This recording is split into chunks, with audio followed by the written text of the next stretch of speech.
तंत्र और सिद्धियां एक ही बात है?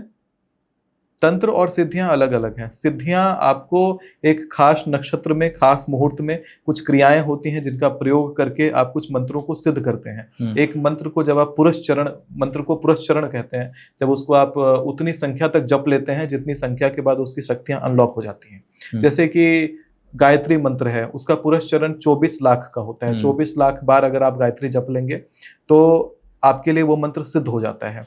इसी प्रकार महामृत्युंजय मंत्र होता है, उसका जो पुरस्चरण है वो 5 लाख मंत्र जाप का होता है। कहते हैं कि जब आप 1 लाख, 1.25 लाख महामृत्युंजय का जाप स्वयं कर लेते हैं तो 1.25 लाख जाप करने के बाद आपके जितने प्रारब्ध के किए हुए कर्मों के कारण आपको अभी जो कष्ट मिल रहा है या जो भी आपको दुख मिल रहा है वो कट जाता है।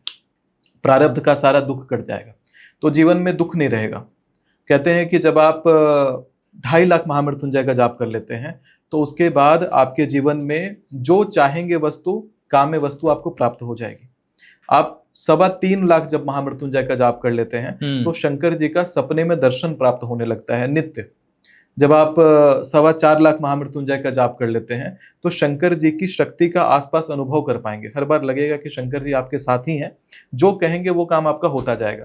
5 लाख महामृत्युंजय जपने से शंकर जी साक्षात सामने खड़े होकर दर्शन देते हैं। 6 लाख महामृत्युंजय से फिर आपका मूलाधार चक्र एक्टिवेट हो जाएगा। मतलब कि आप चीजों को अपने मैनिफेस्टेशन पावर से मूव कर सकेंगे, हिला सकेंगे। भौतिक पृथ्वी पर जितनी भी चीजें स्थित होती हैं उन सभी चीजों को कंट्रोल कर सकेंगे, यानी आपके अगेंस्ट खड़ा होने का किसी में शक्ति नहीं रहेगा।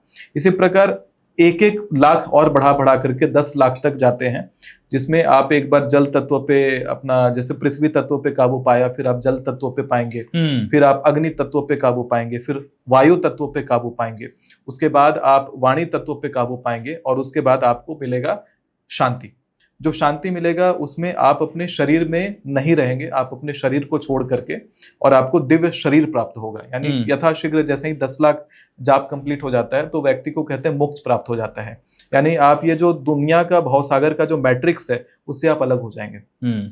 खुद को आप देख पाएंगे कि पूर्व जन्म में क्या थे, उसके पहले क्या थे, सभी जन्मों का एक बार में आप जो एनालिसिस है वो एक साथ आप देख पाएंगे। वो होता है 10 लाख जाप में। और वैसे साधकों को शिवलोक सीधा प्राप्त होता है। वो शंकर जी के पार्षद उनको लेने आते हैं और शंकर जी के लोक को जाके प्राप्त करते हैं।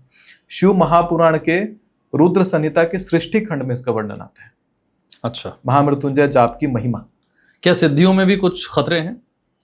सिद्धियों में खतरे हैं। सिद्धियों को सबसे पहले आपको अपने गुरु आदेश के हिसाब से आपको पारित करना चाहिए। खास मुहूर्त, खास समय होता है। मैं कुछ सिद्धियों को करने का विधा बता दूंगा यहाँ पे, लेकिन उसको भी करने से पहले आपको अपने गुरु से आज्ञा लेनी पड़ती है, गुरु से उसका मंत्र आपको प्राप्त करना पड़ता है। जैसे उदाहरण के रूप में अगर आप चाहते हैं कि आप कोई ऐसी सिद्धि प्राप्त करें जिससे आपके कहने मात्र से वशीकरण हो, आपके कहने मात्र से सम्मोहन हो, मतलब तंत्र के जो 6 अभिचार हैं वो आपके कहने मात्र से होने लग जाएं, तो उस सिद्धि को प्राप्त करने के लिए दुर्गा जी का कीलक मंत्र होता है। कीलक मंत्र, कीलक स्तोत्र होता है। तो जो कीलक स्तोत्र है उसका रात्रि काल में तुरिया संध्या में पाठ करना चाहिए, और वो पाठ करना है 1000 बार 1 साल तक लगातार। मतलब 1 साल में, मतलब प्रतिदिन 3 बार आप उसका पाठ करेंगे। और करने के बाद ऐसा आप जो अष्टमी या चतुर्दशी तिथि होती है वहां से उसको शुरू करेंगे, और रात में तुरिया काल यानी कि 12 बजे रात को एग्जैक्टली आप बैठिए और बैठ करके वो पाठ को कंप्लीट करिए। मतलब स्नान आदि करके और ब्रह्मचर्य का पालन करते हुए पाठ करिए, और 3 पाठ प्रतिदिन करिए। 1 साल में बिल्कुल अलग ही व्यक्ति आप बन करके उभर जाएंगे। तो बहुत ही जबरदस्त शक्ति होती है इसमें, जिससे आप जो भी जीवन में चाहेंगे या कुछ करना चाहेंगे वो निश्चित प्राप्त होगा। लेकिन जब आप इस तरह की साधना करना शुरू करते हैं और गुरु का आदेश अगर नहीं है आपको, या है भी, तो आपको बहुत सारी ऐसी चीजें दिखाई पड़ती हैं आसपास जो आपने कभी महसूस नहीं करा होगा। जैसे जब देवी की शक्ति जब आपको प्राप्त होने वाली होती है या देवी की कृपा जब होने लगती है, तो आपको कई बार ऐसा दिखेगा कि कोने में सामने एक व्यक्ति चल के आया और बिल्कुल भयानक वो दिख रहा है, उसकी आंखें बड़ी हैं और कोने में बस वो सामने बैठा हुआ है और आपको केवल लगातार देख रहा है। क्योंकि माँ भगवती का एक वाहन है। कहते हैं प्रेत संस्था तो चामुंडा वार ही में शासना। माँ भगवती प्रेत के वाहन पे बैठती हैं, यानी कि शव जो होता है शव के ऊपर भी भगवती बैठती हैं, तो प्रेत भी उनका एक वाहन है। तो प्रेत भी भगवती का गण बन करके आपको आता है देखने के लिए सामने। तो प्रेत देखने के बाद क्या आपकी शक्ति उतनी है या सामर्थ्य उतना है कि प्रेत सामने बैठा है और भयानक स्वरूप लेकर के बैठा हुआ है और आप फिर भी अपनी साधना को कंटिन्यू कर रहे हैं? प्रेत आपके साधना को खंडित करने का पूरा प्रयास करता है। प्रेत प्रयास करेगा कि आपके घर के लोगों को परेशान करे, दुर्बुद्धि देने लग जाएगा, घर में इरिटेशन का माहौल बनाने लग जाएगा। हो सकता है कि कार्य क्षेत्र में आपके जाकर के आपके जो बॉसेस हैं उनको उनके दिमाग में आपके खिलाफ नकारात्मकता भर दे। बहुत सारी चीजें, मतलब इतना आसान नहीं होता है सिद्धि प्राप्त करना। सिद्धि प्राप्त करने में ये सारे चैलेंजेस आने लग जाते हैं, जैसे कि हो सकता है लोगों की नौकरी उसमें बीच में चली जाए, हो सकता है जीवन में हर तरफ से संघर्ष शुरू हो जाए, व्यक्ति कई लोग पागल तक होने लग जाते हैं, बहुत व्याकुल हो जाते हैं, अजीब अजीब हरकतें करने लग जाते हैं। तो ये सारी चीजें होती हैं जिसमें कि भगवती आपको टेस्ट करती हैं। जब ये टेस्ट कंप्लीट होता है तब मिलता है कुछ अलग सा सुगंध। यानी भगवती का जब दर्शन प्राप्त होना होता है तो पहले आपको बहुत ही अच्छा सा सुगंध महसूस होगा, और वो सुगंध आने के बाद फिर ऐसा लगेगा कि आसपास में प्रकाश ज्यादा बढ़ गया है। जो प्रकाश है वो ऐसा लगेगा कि जो थोड़ा दिव्य, उसका रंग नहीं बयां कर सकते आप, रंग के बारे में बोल नहीं सकते कि किस तरह का वो रंग होता है। वो देवलोक का रंग होता है वो प्रकाश का। तो प्रकाशवान हर चीज ज्यादा लगने लगेगा।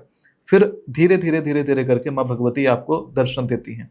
और ये आवश्यक नहीं कि भगवती का जिस प्रकार से प्रतिमा में, फोटो में आपने उनको देखा था उसी रूप में दर्शन दे। वो किसी भी तरीके से आपको छोटी बच्ची का रूप में दर्शन दे सकती हैं, या फिर बिल्कुल दिव्य वस्त्र पहने हुए। उनके जो वस्त्रों का रंग होता है हम लोग केवल लाल जान रहे हैं और नारंगी जान रहे हैं, सफेद जान रहे हैं, पर उससे भी अलग रंग होता है जो भगवती पहनती हैं, धारण करती हैं। तो उस तरह के रंग को धारण करके भगवती आपके समक्ष आती हैं। उनका जो शरीर होता है वो अग्नि का होता है, यानी उनमें बहुत ज्यादा चमक होती है। उस चमक को भगवती अपने अंश रूप को भेजती हैं आपके पास देखने के लिए। अगर साक्षात रूप को लेकर के आएंगे तो आप समझ के चलिए कि जो सूर्य देव हैं, सूर्य जो है भगवान नारायण के दाहिने आंख हैं, और उनका केवल आंख अगर इतना चमकदार है तो नारायण हो या चाहे देवता हो वो कितना ज्यादा चमकदार होंगे। यानी कि करोड़ सूरज एक साथ चमक रहे हों तो उतने सूरज के समान उनका आभा होता है भगवान का, और उतना प्रकाश होता है उनमें। लेकिन उनके अंश स्वरूप को लेकर के भगवान दर्शन देते हैं, और आपको अपने स्वरूप का जब वो दर्शन प्रदान करते हैं तो उस समय लोगों की जो जीभ होती है वो एक प्रकार से किलित हो जाती है, यानी कि स्तंभित हो जाती है। और स्तंभित जीभ होने के कारण और उनका मन का भाव भंगिमा स्तंभित होने के कारण आप, हो सकता है कि अपनी जो मन की इच्छा है उनको व्यक्त ना कर पाए, बोल ना पाए आप उनको अपनी बात, बस उनको देखते रह जाते हैं और फिर वो दर्शन से फिर अदृश्य हो जाते हैं। तो इस प्रकार से देव दर्शन आदि अनुभूतियां प्राप्त होती हैं सिद्धि करने से, साधना करने से। लेकिन साधना के अलावा अगर देखा जाए तंत्र के ऊपर, तो तंत्र में थोड़ी अलग प्रकार की अनुभूतियां लोगों को प्राप्त होती हैं जो ज्यादा डरावनी होती हैं, ज्यादा नकारात्मक होती हैं। लोगों को ये तो पता है कि माँ बगलामुखी का पूजा करने से या उनकी साधना करने से शक्ति प्राप्त होती है, लेकिन लोगों को ये नहीं पता कि जाप करना चाहिए कि नहीं करना चाहिए। खास करके महिलाओं को तो माँ बगलामुखी का मंत्र का जाप नहीं करना चाहिए, क्योंकि एक ऐसा समय आता है जब वो पीरियड्स में होती हैं, माहवारी का समय होता है, शुद्ध होती हैं, तो उस काल में नकारात्मक शक्तियों के पास गेटवे हो जाता है, गेटवे बन जाता है कि उनको और भी तरीके से उनकी साधना को विक्षिप्त कर दें, उनके मस्तिष्क को विक्षिप्त कर दें।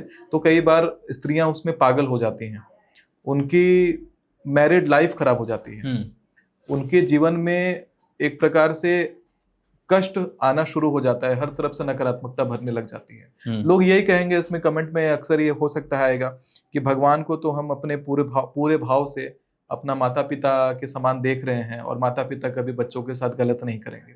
भगवान तत्वों को थोड़ा सा अलग तरीके से आपको समझ के देखना चाहिए जब भी आप साधना करते हैं, जाप करते हैं। देखिए, सूरज भी भगवान है, और सूरज की रोशनी अगर आप ठंड में उनकी रोशनी में अगर आप बैठते हैं तो शांति तो प्राप्त होती है, लेकिन गर्मी की दोपहर में जब आप सूरज की रोशनी में बैठेंगे तो वही सूरज आपका प्राण ले लेगा। यानी जिन भगवान ने ये पूरी पृथ्वी बनाई है, जिन्होंने जन्म बनाया है, उन्होंने ही मृत्यु भी बनाया है। मृत्यु को नकारात्मक आप देखते हैं, भगवान उसको नकारात्मक नहीं देखते। भगवान के लिए सभी जन्मों का ये चक्र है जो वो चला रहे हैं, सृष्टि का एक चक्र भगवान चला रहे हैं। उसमें मृत्यु भी है, उसमें जन्म भी है, बार बार जन्म है और बार बार मृत्यु है। तो भगवान के लिए वो बड़ी साधारण बात है।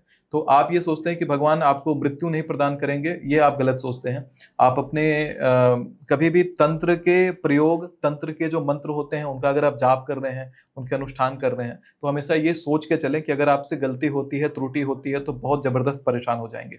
ये भाव में मत रहिएगा कि आपने जाप करा है और मन का भाव अच्छा है, शांत है मन, और इसलिए आप जो है ये जाप कर सकते हैं, पाठ कर सकते हैं। तो हमेशा गुरु का ही सलाह लेकर के करेंगे तो ठीक रहता है।